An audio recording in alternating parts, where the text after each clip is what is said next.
Hi, I'm Pip Waller and this is Being Human.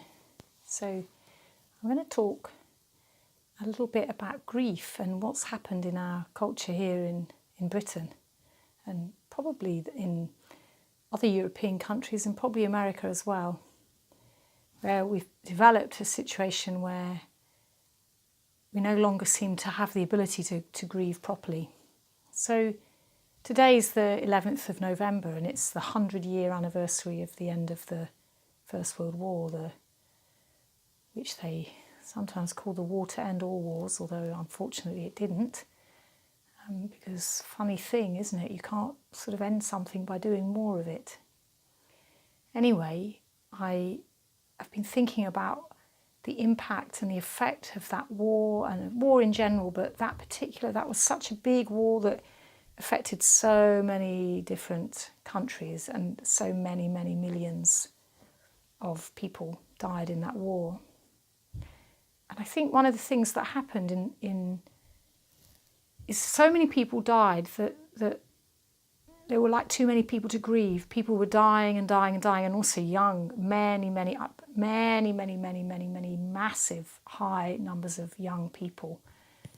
Really like almost a whole generation of the young men were wiped out. And so there probably wasn't a family that was untouched by the loss and the grief.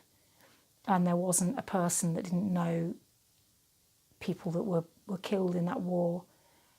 And there wasn't a village or a hamlet or a town or anywhere in Europe that didn't have dead young men. And obviously women too, civilians as well as soldiers, but huge numbers of soldiers, of young men. So before that war, actually it was customary. People used to grieve, they used to wear black. They used to wear a black armband and they used to grieve for a year. It was sort of customary and understood and known that grief was a process that really took a long time. And I think what happened after that, it was like business as usual. All that massive amount of death that happened while the war was still going on and people just sort of had this get on with it attitude, and that met the tight emotional suppression and the not talking about things that have gone on and not knowing just how to listen to people. You know, when something's happened to somebody that's difficult, what they need is to be able to share their experience and be listened to. And we sort of, I don't know, I think we've lost that art. I don't know when we've lost it, but a really long time ago. And we're trying to get it back now, aren't we, our generations now.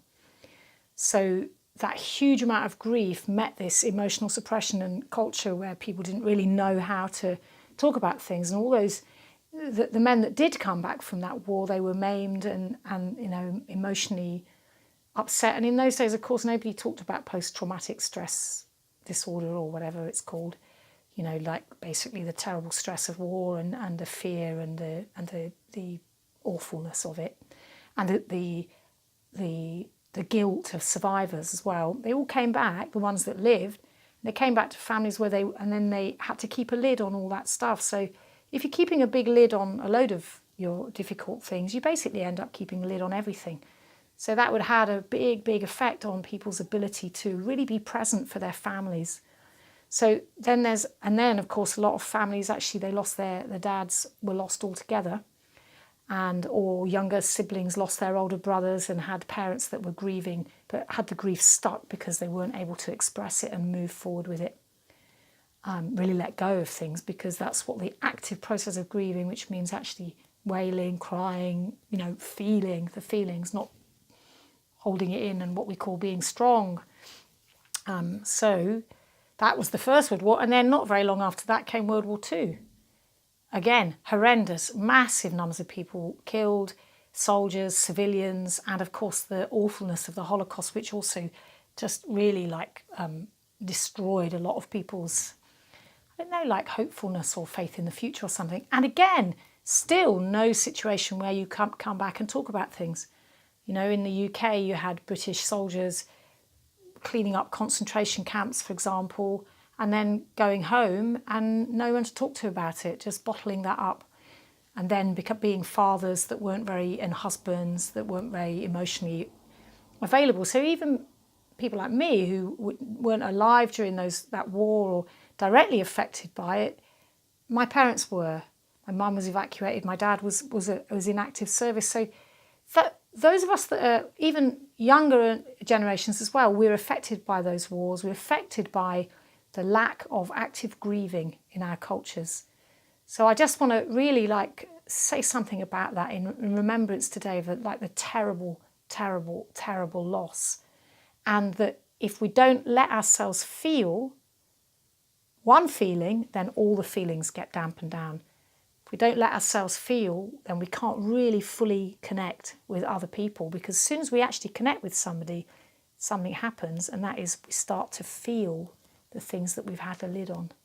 So we've got a culture now where we're so out of touch with what people need in terms of grieving that literally if you're still miserable 2 weeks after a very close relative, like a spouse or a partner or a loved one or a child or a parent dies, if you're still feeling sad, that you can be prescribed antidepressants. That's an actual official kind of thing. It's that's how unaware we are that even our medics, which are supposed to be the healers, don't understand that the grieving process means you feel really sad, you let yourself feel it, other people understand it, you're able to talk. If you need to talk about it, you need to talk about it, and you're able to have the space to do that process, not be all jolly and, well, it's not still upset about that, are you? 2 weeks later, take some drugs to suppress it. Anyway, here's for grieving and the terrible loss of the past. And the more we allow ourselves to start feeling and exploring those places and those feelings,